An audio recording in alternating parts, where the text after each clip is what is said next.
이용우의 경제 더하기. 트럼프 2기, 우리에게 새로운 기회 온다. 도널드 트럼프가 제47대 미국 대통령으로 선출되었다. 관세가 가장 아름다운 단어라고 하면서 바이든 행정부와 달리 고립주의 대외 정책을 예고하고 있다. 상하원까지 장악한 공화당의 지원을 배경으로 트럼프가 만드는 세계 경제 질서는 일기보다 그 색깔을 더욱 강하게 드러낼 것이다. 이 변화는 우리 경제에 새로운 도전 과제를 던지고 있다. MAGA로 표현되는 트럼프의 정책은 미국으로 들어오는 이민에 대한 강력한 규제, 보조금이 아니라 관세를 통해 외국 기업이 미국으로 돌아오는 리쇼어링을 통한 일자리 창출, 그리고 중국에 대한 강력한 경제 봉쇄와 보호무역주의로 요약할 수 있다. 다른 한편 러시아, 우크라이나 전쟁의 조기 종식을 통해 미국의 대외 경제 부담을 덜고 미국 내 문제에 집중할 것이다. 보호주의가 강화됨에 따라 글로벌 교역이 축소되면 교역에 의존하는 한국 경제가 가장 큰 영향을 받을 것이라는 우려가 확산되고 있다. 이를 반영하여 우리나라 주가는 약세를 면치 못하고 있다. 그러나 필자는 세계 경제 질서 변화를 잘 활용하면 우리 경제에는 새로운 기회가 된다고 본다. 우선 경제 문제는 아니지만 우리가 러시아, 우크라이나 전쟁과 같은 국제적 분쟁의 당사자로 개입하는 위험성이 현저히 줄어들었다는 점을 지적할 수 있다. 미 대선 과정에서 즉각 전쟁 종식을 강력하게 주장한 만큼 러시아, 우크라이나 전쟁은 빠르게 종결될 가능성이 높다. 북한군의 참전, 이에 대한 정부의 깊숙한 개입 시사로 야기될 수 있는 리스크는 전쟁의 조기 종결로 사라질 것이다. 러시아와 우크라이나 양국이 점령한 지역을 중립지대로 만들고 우크라이나의 나토 가입을 유예하는 방식으로 종결될 가능성이 높다. 러시아는 점령지를 자국 영토로 만들려 하겠지만 제2차 세계대전 이후 한 나라가 무력으로 다른 나라의 영토를 침입하여 형상 변경하는 것을 용인하지 않는 것을 원칙으로 하고 있기 때문이다. 물론 러시아의 점령 영토를 인정할 가능성도 있다. 그리고 일정 기간이 지난 후 그 지역 주민의 선택에 맡기는 방식이 예상된다. 트럼프 2기의 세계 경제 질서의 변화가 우리 경제에 새로운 기회가 될 수 있는 것은 1980년대 이후 진행된 세계화에 따른 글로벌 가치사슬의 분업 구조가 2008년 금융위기로 한계에 봉착하여 새로운 질서가 형성되고 있기 때문이다. 세계화 시대의 글로벌 가치사슬은 전 세계적으로 가장 비용이 적게 드는 분업 구조를 통해 저렴하고 양질의 상품을 공급하는 체계이다. 미국과 같은 선진국은 연구개발과 상품 기획을 하고 노동력 비용이 가장 저렴한 곳에서 생산하는 분업 구조이다.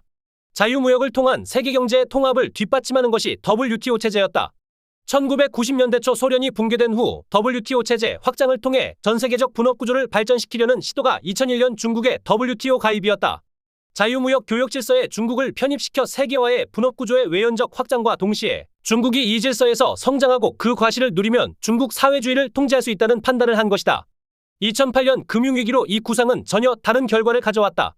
금융위기는 서브프라임 모기지의 부실과 그로 인한 전세계적 총수요 부족으로 촉발된 것으로 이 현상의 동전의 양면은 과잉 투자에 따른 과잉 생산 능력이다.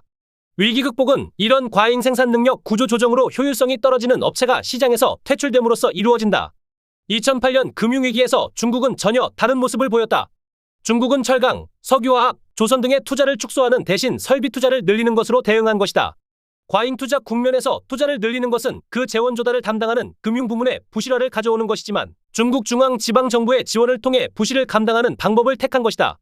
전 세계의 공장이 된 중국이 설비 확장을 통해 저렴하게 각종 상품을 공급함에 따라 각국의 제조업 기반이 급격히 무너지기 시작했다. 물론 이로 인해 전 세계는 양적 완화 정책을 통해 인플레이션 압박 없이 위기를 벗어날 수 있었다. 결과적으로 서방 세계에서 금융위기를 야기한 금융권은 피해가 적은 반면 제조업은 가장 큰 타격을 주었고 불평등을 심화시켰다. 트럼프 현상이 발생한 근본적인 이유다. 세계화의 분업 구조는 미국 등 선진국 제조업 기반을 중국, 인도, 베트남 등 저렴한 노동력이 있는 나라로 이전을 수반하는 것이지만 중국의 투자 확대는 이들 나라의 제조업 기반을 무너뜨리는 결과를 가져왔다. 경제 논리에 따르면 과잉 투자와 비효율이 존재하는 사업의 구조 조정이 일반적인 것이다.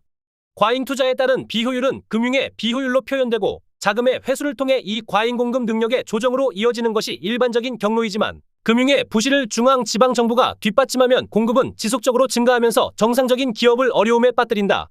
중국의 철강산업이나 조선업의 과잉 투자가 정리되지 않고 국가의 지원을 받아 세계교역구조에 참여하는 것은 채산성이 없는 가격에 수출을 지속한다는 것을 의미한다. 이 산업과 경쟁하고 있는 선진국의 기업은 가격 경쟁에 밀릴 수밖에 없고 산업에서 밀려나게 된다. 뱀파이어 효과라고 불리우는 것으로 부실한 기업을 퇴출시키지 못하면 이 기업이 정상적인 기업과 경쟁을 하면서 이 기업도 부실하게 만드는 현상이다. 중국은 WTO 체제 편입을 통해 미국 중심의 국제교역 질서를 파괴하는 동시에 미국을 비롯한 선진 각국의 새로운 과제를 제시하였다.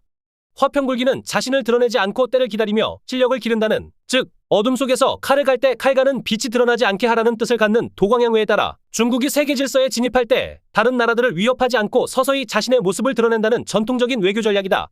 2013년 시진핑이 전면에 나서면서 화평굴기에서 중국굴기로 외교 전략의 전환이 일어났다. 중국이 국제 교역 질서를 완전히 무너뜨릴 뿐만 아니라 미국 경제 자체에 위협이 된다는 인식, 즉 중국을 내버려둬서는 안 된다, 반드시 응징하지 않으면 미국은 무너진다 등의 인식이 미국에 확산되었다. 이기 오바마 행정부 당시 공화 민주 양당의 공통 인식이었다. 세계화와 자유로운 교역 질서에서는 이념 또는 신뢰가 전면에 등장하지 않았다. 중국이 화평굴기를 기본 노선으로 하고 있었기 때문이다. 그러나 금융위기를 거치면서 중국은 미국이 주도하는 세계 경제 질서가 의외로 취약하고 자국의 성장에 자신감을 느껴 거침없이 중국이 존재감을 드러내고 새로운 세계 경제 질서를 추진함의 안전보장이 경제 질서의 판단 기준으로 등장한 것이다. 여기서 주목하여야 할 것은 인터넷과 모바일 혁신을 가져오는 기술의 성격이다. 군사 용도로 사용되던 원천 기술을 민간에 개방하는 것에서 촉발된 ICT 혁신이 민간에서 폭발적으로 일어나고 이것이 다시 군사용으로 되먹임된다는 특징이다. 원천 기술과 소스를 미국이 가지고 있지만 이 기술을 중국이 상업용으로 전 세계를 통해 테스트하고 이것을 중국의 군사적 용도에 적용하는 것이 중국의 WTO 가입 이후 나타난 것이다. WTO 체제에서 고려되지 않았던 중국에 대한 핵심 기술의 이전 통제가 최우선 과제가 된 것이다. 중국 정부의 지원을 바탕으로 성장한 화웨이 등 주요 기업들이 글로벌 가치사슬의 핵심으로 등장하고 중국을 빼고 국제 경제 질서를 유지할 수 없을 뿐만 아니라 중국의 의도대로 교역 질서가 형성된다는 위기의식이 확산되었다. 중국이 주요 산업, 특히 반도체 등 산업의 핵심도 2025년까지 선진국을 따라잡는다는 반도체 굴기를 목표로 하면서 선진국의 지적재산권을 무시하고 투자를 확대함에 따라 이런 인식은 정책으로 구체화되기 시작했다. 차세대 정보통신망의 핵심적인 장비 산업도 중국의 화웨이가 약진함에 따라 미국은 화웨이의 통신 장비를 사용하는 기업에 대해서는 미국으로의 수출을 제한하는 정책을 발표하기도 했다. 특히 화웨이가 백도어 전송 장비로 통신망의 핵심 기술 및 개인정보를 중국으로 빼돌렸다는 의혹까지 제기됨에 따라 국가안보의 문제로 인식되기에 이르렀다. 미국은 WTO 체제의 글로벌 가치사슬에서 중국을 대체하여 재편하는 것을 안보적 관점에서 전환을 시도하고 있다. 트럼프 행정부에서 미중 무역 분쟁이 돌출된 것으로 보이지만 사실 오바마 행정부 후반기부터 추진된 세계 경제 전략인 것이다. 이는 바이든 행정부에서도 트럼프 당시 대두된 대중국 정책이 더욱 강화된 것에서도 알 수 있다. 미국의 과제는 민간과 군사적 영역에서 핵심이 되는 기술의 중국 유출을 방지하고 기존의 글로벌 가치사슬을 새로운 가치사슬로 전환하는 것이다. 이때 중요하게 등장하는 것이 새로운 가치사슬을 구축하는 대상 국가가 믿을 만한 국가인가다. 이른바 신뢰가치사슬을 구축하는 것이다. 핵심이 되는 기술을 보유하는 제조업의 리쇼어링과 동시에 이 제조업의 가치사슬을 믿을 만한 국가로 연결하는 것이다. 즉 산업 정책을 구사해 반도체, 대용량 배터리, 히토류, 바이오 등의 제조 생태계를 구축하고 동맹과 우방을 활용해 자국 내 투자를 유치하거나 동맹과 우방으로 선별적이고 배타적인 공급망을 다변화하는 것이다. 바이든 행정부의 IRA를 통한 보조금 지원에 대해 트럼프 행정부는 매우 비판적이지만 그 수단이 보조금에서 관세로 바뀌는 것이지 그 목표는 변함이 없다. 세계 경제에서 그 구조가 변화하는 시기는 위기임과 동시에 새로운 기회를 낳는다. 글로벌 가치사슬에서 신뢰가치사슬로의 전환에서 한국이 가진 강점을 이용하는 전략이 필요하다. 한국 경제는 제조업 기반이 넓고 강하다. 자동차, 반도체, 2차전지, ICT, 조선, 철강, 석유화학 등 거의 모든 산업에서 세계적인 경쟁력을 보유하고 있는 국가다. 대부분의 선진국이 몇몇 산업에서 경쟁력을 가지지만 한국만큼 다양한 분야에서 경쟁력을 보유하고 있는 국가는 찾기 어렵다. 유럽의 독일 정도가 제조업 기반이 강한 국가이다. 글로벌 경제에서 미국과 유럽의 기업들은 글로벌 가치사슬을 구축함에 있어 많은 제조 기반을 중국에 두고 있다. 신뢰가치사슬로 전환한다는 것은 중국 제조업 기반을 대체할 곳을 찾아야 함을 의미한다. 세계에서 중국을 대체할 수 있는 넓고 강한 제조업 기반을 가진 나라가 바로 한국이다. 특히 AI 시대 민간 및 군사용 핵심 기술은 반도체에 있다.